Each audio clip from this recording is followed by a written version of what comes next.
Hello everyone, Alex Kim here.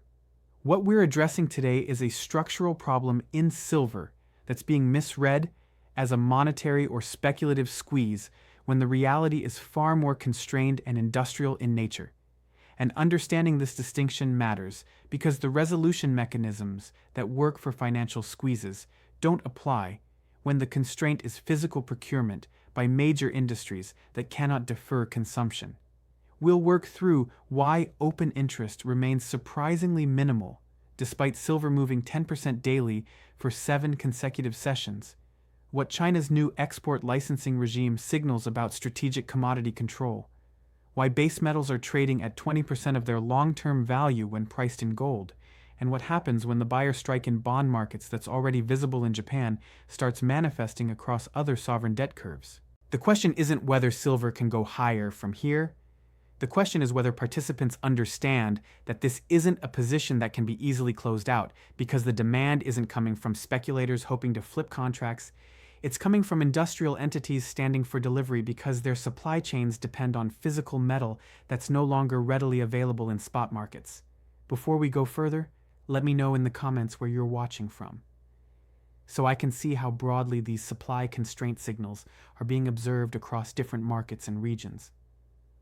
What's fascinating about the current silver move is that open interest has increased only minimally despite 7 consecutive sessions of 10% daily gains. And when you see that price behavior without corresponding speculative positioning buildup, it tells you the move isn't being driven by leveraged momentum traders piling in, it's being driven by something else entirely. A few participants have entered saying they need exposure, but the volume is surprisingly restrained given the magnitude of the move, which suggests the pressure is coming from a different source. The core issue is industrial rather than monetary at this stage, though monetary demand will likely develop as the situation evolves. But right now the problem is that major industries that have relied on deliveries out of the silver market are suddenly finding there's no metal available when they need to procure. These entities have been buying futures with the intention of taking delivery on expiry, or in London, buying forward contracts and insisting on physical delivery rather than canceling positions by selling the forward contract back into the market. And that behavior creates a crisis, because it's not position management, it's supply chain management. This has emerged at a critical juncture, because China is heavily involved, and China has implemented a new licensing regime for silver exports. The information available suggests this hasn't fully kicked in yet, but the objective is clearly to give China greater control over a commodity they consider strategically essential. Silver is extraordinarily important to China, who is the second or third largest miner globally. And beyond mining, China has been importing ore for decades, refining it into silver, and accumulating the metal without declaring those stocks. The evidence is circumstantial but consistent. When you connect the data points, the conclusion is that China holds substantial undeclared silver inventories. This isn't speculation, this is positioning. China appears to have reached a position where they don't particularly mind if the dollar collapses. And that's a significant statement because it suggests they view dollar decline as inevitable anyway and are positioning accordingly. As that sentiment spreads throughout East Asia particularly, dollar selling will likely escalate. And part of what we're seeing in gold prices rising is not so much gold appreciation, but capital fleeing dollar exposure. The squeeze in silver is not over and has considerable room to run.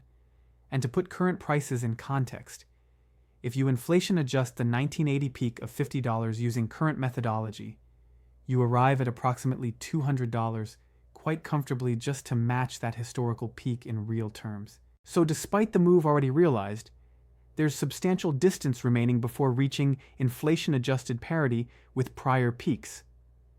And that's before considering the gold-silver ratio, which has compressed from 100 to 50, but historically has traded as low as 30 in 2011 and even 15 in earlier periods. The guidance for holders is to maintain positions rather than rotate back into gold because the ratio has further to compress. There's a broader structural point that very few participants understand, which is that fiat currency regimes have systematically suppressed the real value of base metals used in industry. Copper provides another example. It has risen sharply, though not as dramatically as silver or some platinum group metals. But when you price a basket of base metals in gold terms, you see that the basket has fallen roughly 80% from its long-term average. Monetary theory indicates that gold's purchasing power remains stable over extended periods. So, with base metals trading at 20% of their long-term value in gold terms, there's structural basis for substantial revaluation upward, even when priced in gold, which creates foundation for a significant bull market in base metals driven by their prior suppression under fiat currency regimes. With fiat currencies now declining against gold as well, the logical diversification beyond gold is into base metals. And the squeeze dynamic is manifesting particularly in silver and platinum group metals, with some visibility in copper as well. This creates a broadly bullish setup for commodities, generally because the pattern extends beyond base metals into raw materials and agricultural products. The knock-on effect will likely be unexpected inflation in 2026, probably beginning around mid-year when prices start rising substantially. This is not being discussed currently because the prevailing narrative focuses on expectations that the administration will push interest rates lower, but the reality is that cracks are appearing globally, and Japan represents one location where this is becoming visible, which then creates problems for other bond markets. Japanese institutions, including pension funds and insurance companies, are collectively the largest foreign holders of U.S. Treasuries, and as their domestic bond yields rise in relative terms, U.S. Treasury yields become less attractive, creating a problem.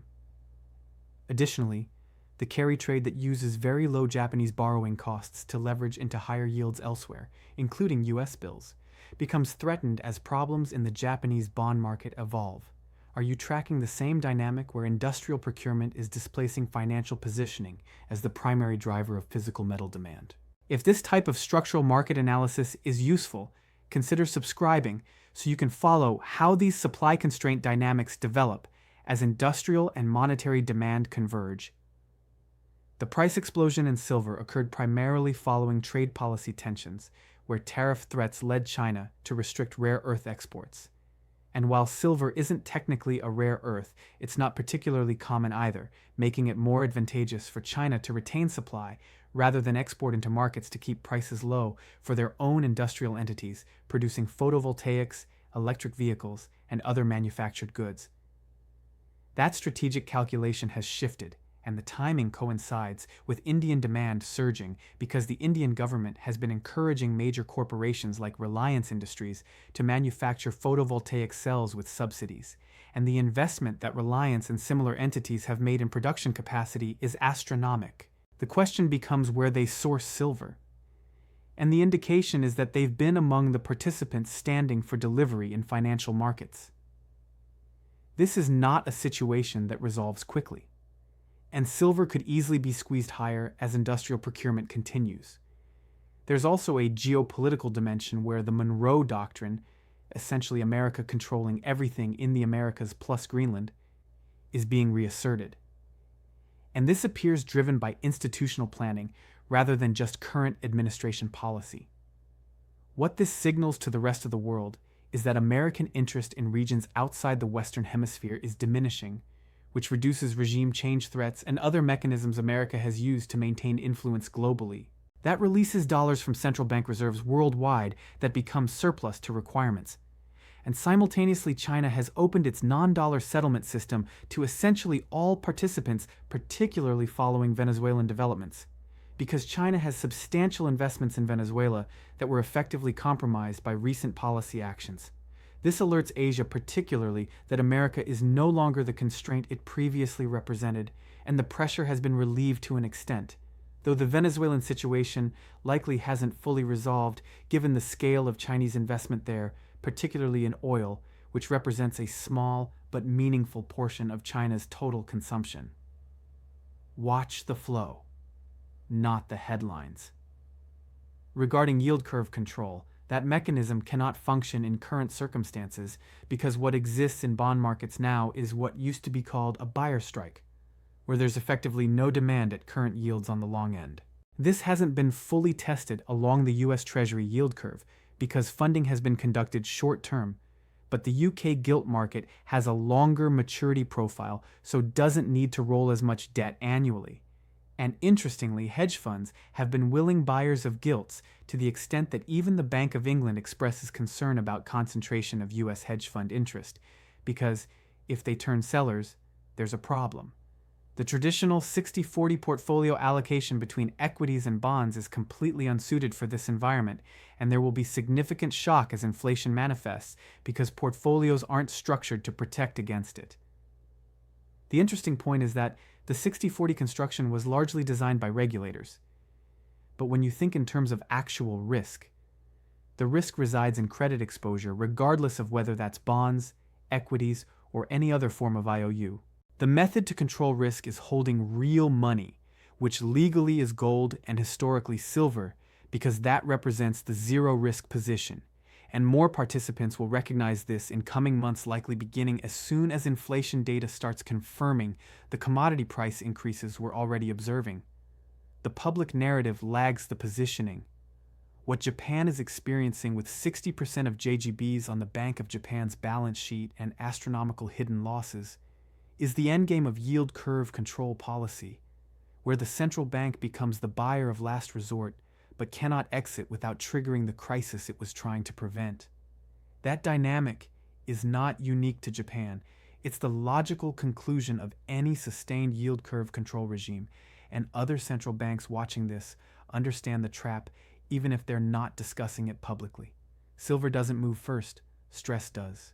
The current silver move is responding to stress that's already present in industrial supply chains, stress that's building in sovereign bond markets, stress that's visible in currency debasement policies, and stress in geopolitical arrangements that previously kept commodity flows predictable. The metal is simply reflecting these underlying constraints before the constraints become obvious to broader market participants. The distinction between this move and typical speculative squeezes is that speculative squeezes resolve when enough participants exit positions, but procurement-driven squeezes don't resolve through position exits because the buyers need physical metal for production processes that cannot stop. When Reliance Industries or similar major manufacturers need silver for photovoltaic production, they cannot substitute another metal or defer the purchase. They must procure at whatever price clears supply, and that creates a fundamentally different demand profile than speculative flows. The licensing regime China has implemented for silver exports gives them discretionary control over supply that leaves international markets, which means procurement planning that previously assumed Chinese supply availability must now assume that supply could be restricted at any point for strategic rather than commercial reasons. That uncertainty alone changes how procurement managers at major industrial consumers approach the market, likely leading to earlier purchases, larger inventory buffers, and willingness to pay premiums to secure supply, all of which reinforce the squeeze dynamic. Base metals trading at 20% of their long-term value in gold terms represents one of the more significant mispricings in commodity markets, and the correction of that mispricing will manifest as apparently rapid inflation in commodities even if gold remains stable, simply because the relative value relationship needs to normalize. For holders of precious metals, this means the inflation hedge function activates not just through currency debasement but through commodity repricing that raises input costs across industrial production.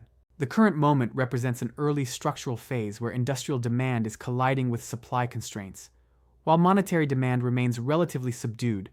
But as inflation becomes more visible through the middle of 2026, monetary demand will likely accelerate as participants recognize that 60-40 portfolios and credit-heavy allocations don't preserve purchasing power in commodity inflation environments.